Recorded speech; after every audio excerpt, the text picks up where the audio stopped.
You're absolutely right. I do have a lot to say. And I'm not done. Okay? I'm not done. Just because I stopped posting videos doesn't mean I'm done saying what I've got to say. All right?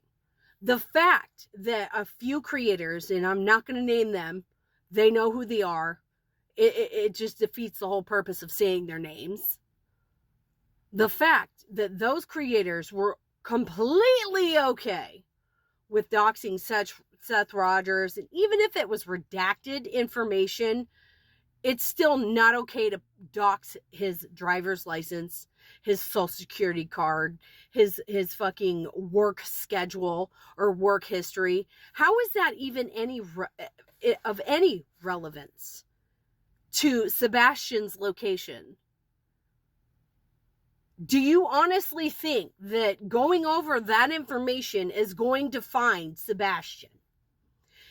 And I'm going to tell you what, if you do, you're ignorant. Because all that information about Seth's work history, whether or not he was on disability, or how much he worked within the last year, has absolutely jack shit to do with where Sebastian is right now.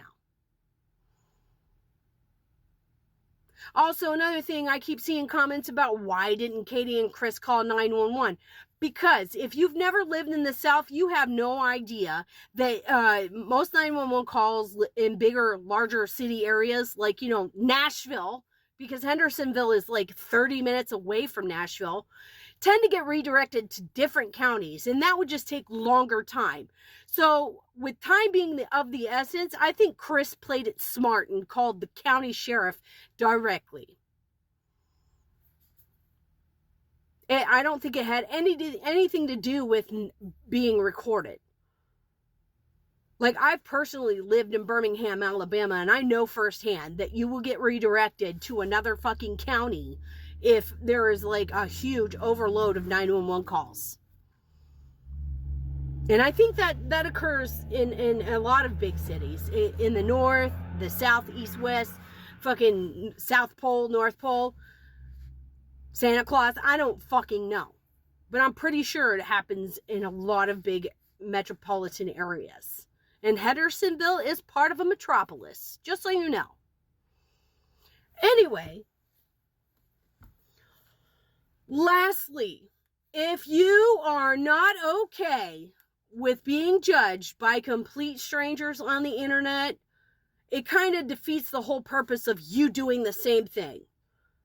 A lot of you do not personally know Seth. A lot of you personally do not know Katie or Chris. A lot of you personally do not know Kathy Bowersox and Terry Bowersox. I don't know those people from Adam either. So what right do you have to judge any of them? Are you law enforcement? Is it your job to determine guilt? You can have your suspicions, you can have your opinions, but you need to be tactful and respectful. Because, in my opinion, I feel like Sebastian is out there, and he might potentially be watching your content right now. That's the only reason I say anything. Because what if that baby's out there? Say he was groomed by a predator online, or he ran away, and he sees your content. It breaks my heart knowing about the possibility of him crying over the things people are saying about his mom and dad and stepfather.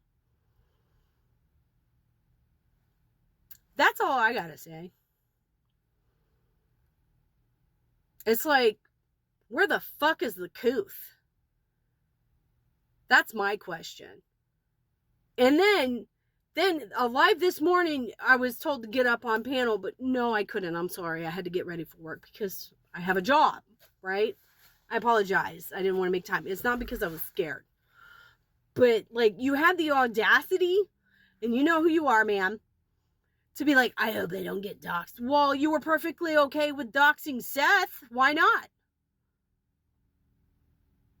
I mean, what goes around comes around, right? I'm not saying I'm going to personally do it because I'm not that spiteful. I don't believe in doing that. I have respect for other people's privacy. But there are some other people who just don't give a rat's ass. I'm just saying. Oh, yeah. Kind of like you.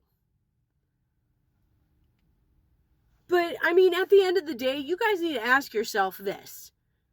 Is everything I'm doing in my content going to result in bringing this young man home? And if you're going to justify shitty ass behavior with a, half-ass yes, I really don't think you should be, discussing true crime. Because credible true crime people, I don't know what the fucking term is for it, pardon my language, I'm a little flustered right now. They have more self-respect than that. They go in, they discuss the case, they discuss the facts, they get out. They don't talk shit about anybody's appearance. They don't talk shit about anybody's, fucking past. They just state the facts and they get it over with. And that's what you guys should be doing if you want to, consider yourself reputable. Soapbox session done.